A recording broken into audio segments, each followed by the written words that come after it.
Hi, எல்லாம் எப்படி இருக்கீங்க? வெல்கம் டு குட்டீஸ் ஃபேமிலி கிச்சன். இன்னைக்கு குட்டீஸ் ஃபேமிலி கிச்சனில் என்னோடய ஸ்டைலில் ஈஸியாக சர்க்கரை பொங்கல், அதுவும் குக்கரில் எப்படின்னு செய்யலாம் பார்க்கலாம் வாங்க. இந்த கிளாஸில் ஒரு கிளாஸை பச்சரிசி எடுத்துருக்கேன். நான் ரேஷன் அரிசி தான் யூஸ் பண்ணுவேன்.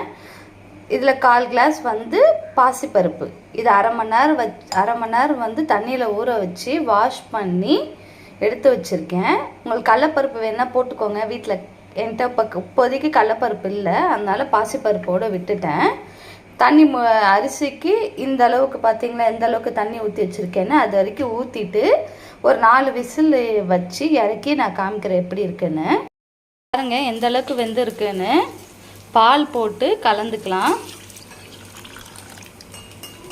பால், ஏலக்காய் தட்டி வச்சுருக்கேன், அதுவும் போட்டுக்கலாம். போட்டு கலந்து உங்களுக்கு எப்படி இருக்குன்னு நான் காமிக்கிறேன். பாருங்கள், கலந்துட்டேன்னா தேவையான அளவு வெல்லம் போட்டுக்கலாம். உங்களுக்கு எவ்வளோ தேவையோ அதுக்கு ஏற்ற மாதிரி, உங்களுக்கு ஸ்வீட்டுக்கு ஏற்ற மாதிரி வெல்லம் போட்டு நல்லா கலந்து விடுங்க. இது செய்யறதுக்கு 10 நிமிஷம் தாங்க ஆகும். டேஸ்ட் அவ்வளோ சூப்பராக இருக்கும், செம்ம டேஸ்ட்டாக இருக்கும். வீட்டில் ட்ரை பண்ணி பாருங்கள். இன்றைக்கி சங்கட சதுர்த்திங்களா, விரதம், அதனால் சாமிக்கு படைக்கிறதுக்கு சர்க்கரை பொங்கல்.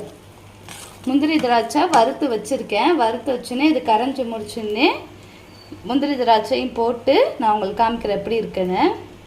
பாருங்கள், முந்திரி திராட்சை பாதாம் போட்டேன். பாதாம் தான் கொஞ்சம் டேஸ்ட் செமையாக கொடுக்கும். அதுக்கு நெய் போட்டு நல்லா போட்டு வதக்கி வச்சுருக்கேன். பாருங்கள் எந்த அளவுக்கு நெய் இருக்குது, சூப்பராக இருக்கும், செம்ம டேஸ்ட்டாக இருக்கும். வீட்டில் ட்ரை பண்ணி பாருங்கள்.